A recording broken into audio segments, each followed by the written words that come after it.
Hello and welcome back to another reaction. In this occasion, One Punch Man Season 2, Episode 10. Yes, we come from another episode in which we discover kind of the intention of, well, not the intention, we kind of discovered the plan, the ultimate plan of the Monster Association. The kidnapping of a very high ranking associate of Hero Association. And of course, the domination of the world, or at least that's what I assume it is. The destruction of the human race, and of course, the domination by monsters. As I said during my previous commentary, it is hard to hold that as a threat because we have Saitama.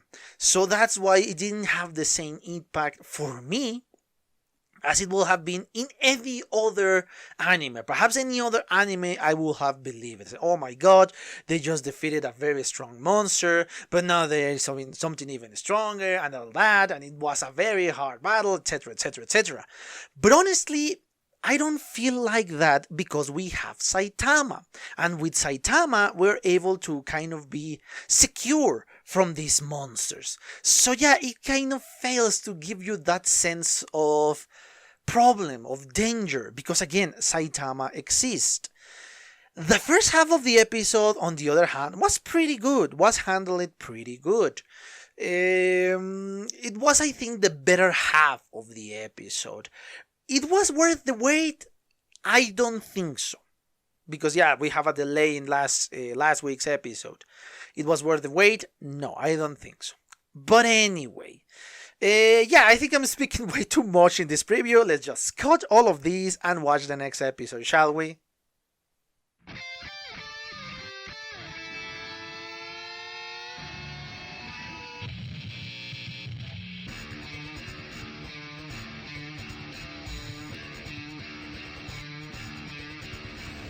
Okay, I'm back. I just watched a second time the 10th episode of the second season of One Punch Man. And yes, I have a mixed emotions with this episode.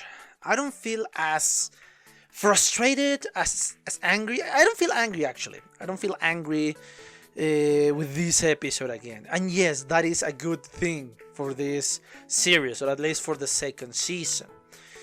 We start with a little bit of comedic side, kind of remind you that yes, Saitama is still here. He is not doing much, but he is still here. And yes, we see the banter between King and of course Saitama. Unfortunately, we didn't saw the best technique that King has, the infinite combo, which is something I really want to see. Anyway, again, I'm not going to do a recap of everything that has been done and said in the episode because that will be extremely boring. Then of course we return where we left off in the last episode with the Hero Association and the Monster Association kind of entering into this negotiation part of the deal. And yes, of course, the first part of the negotiation is just a joke that say, oh yes, we just want peace and harmony between humans and monsters, but it's obviously something that should be obvious wouldn't happen. Because as we saw in previous episodes, the nature of the monsters, even if they were previously humans, is that of a violent one. They just surrender themselves to their basic instincts and they don't want this peaceful resolution.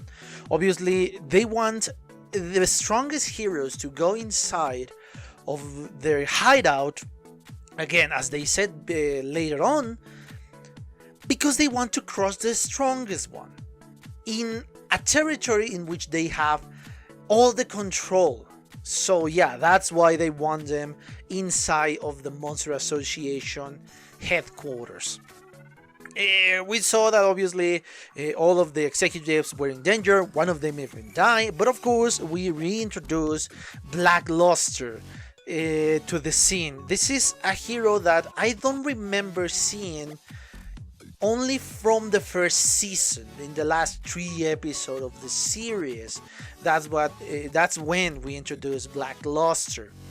And yes, I am aware there was a little bit of controversy in Twitter with the appearance that they gave Black Luster. I don't think this is founded.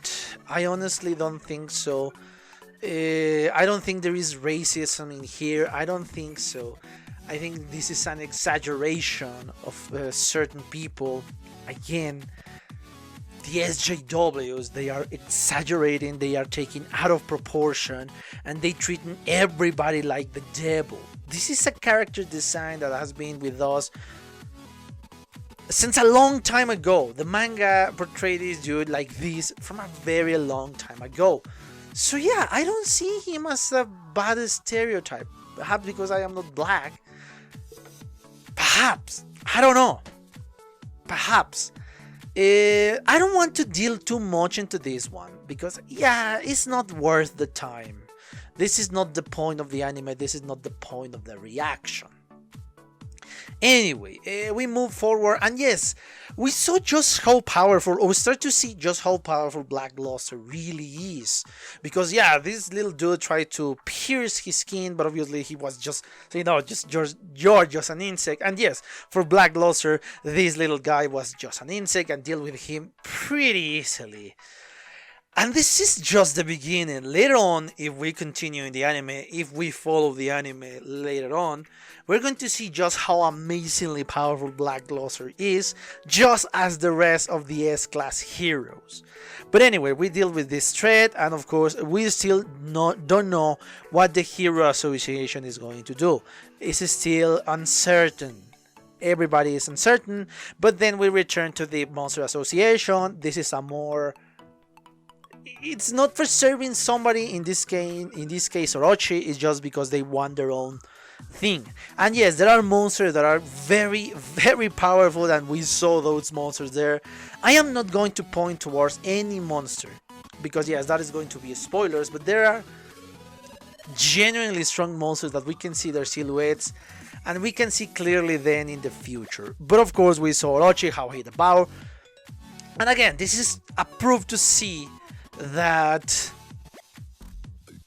the monsters are different from humans. They have more basic instincts on the top of their head. They want to destroy, they want to devour, they don't care about even their kin. This is because they serve him, but if they have no longer a purpose, they are useless, and therefore they can be devoured, in this case quite literally. And this is when the Monster Association discover that not everything is going to be as easy as they thought, because they discover that Goketsu is dead. Of course, they have no idea who killed Goketsu. They have no clue. And this starts to worry them. Obviously, we know what happened to Goketsu, but the Monster Association don't. Then we return to the hero hunter Garou. I'm going to skip a bunch of stuff, Genos reconstruction, which again is not that relevant, not for now, and of course the demise of the Hero Association. The Garou, again, is showing us a side that an evil person should not have. That how he is not that ruthless, because any evil being will have killed this kid. But he didn't. And after the heroes went hunting him down, all the A-class heroes or B-class heroes, I don't remember everybody is A-class, but we saw them, and they just start to attack. In a decent fight, but it's not the main point of this fight. If we're going to follow this, we're going to see an even more spectacular fight, especially coming from Glasses. And yes, I know they call him Megane or something like that, but that is actually the Japanese word for glasses. So yes, he's pretty strong.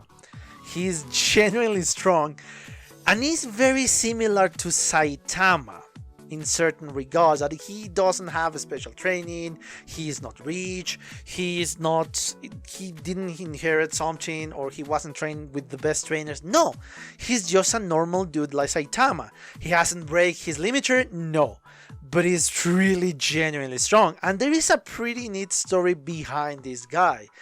I am not going to say anything in case the anime decides to show us that story. But anyway, until this series is over, I'm going to shut my mouth. And yes, we saw how this hero hunter, the Garou, is just having trouble because he has been hurt, He is not at the top of his performance, and he has several powerful heroes, but not only powerful, they really work together really well to counteract their own weak spot. And this is what makes this fight exciting, because now it is kind of equal in power. All of these guys are kind of equal in power when you take into account all the factors that are in the fight. So yeah, that's why it's really exciting. Now, there are certain things I want to speak about, and I leave it to the end.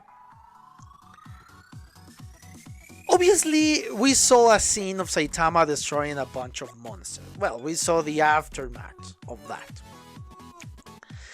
This is very similar, I think, to the way the manga show us. I think there was a small difference in which they actually saw Saitama before, and then Saitama reacted. I am going to sound like a hypocritical bastard with this, because I think they should have taken a little bit further away from the manga. Yeah, I know. I shouldn't said this because yeah, the manga is almost sacred, etc, etc, etc. But hear me out. You should not go so close with the manga. And yes, I have been comparing it to said source for a while. The manga is its own medium. Since its pages, it cannot be as dynamic, or at least not in the same way as an animation could be. It shows dynamisms in certain ways, but it's not the same. And this is a good way to show us something dynamic. Show us the punch, show us something else, not just what it looks like frames, just still shots. And you should just connect the dots and say, oh yeah, good fight or good punch. No, show us the animation. That's why it's called anime. Because you should show us animation. And that's why it was disappointing in that punch. Because yes, it's not that much in the manga either. It's just one punch and that's it. But again, it feels more dynamic in the manga because the way the medium works. And if you don't show the movement, you should just show stills.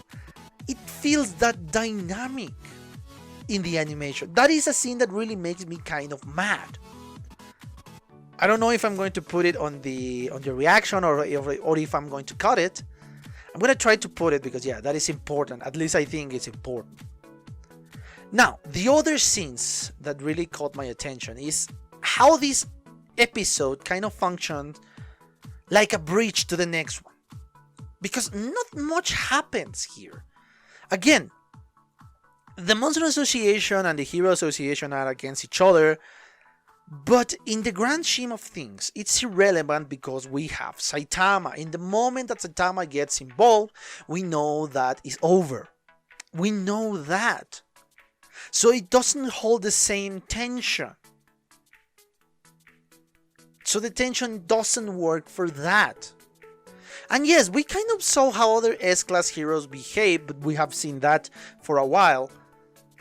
And yeah, that is a nice entry, but again, we don't see Saitama, and I'm afraid to tell you this, but we are not going to see a lot of Saitama in the future. From the arc that is coming, there is something that is going to happen here to raise the tension. And I think you can deduce what is going to happen here.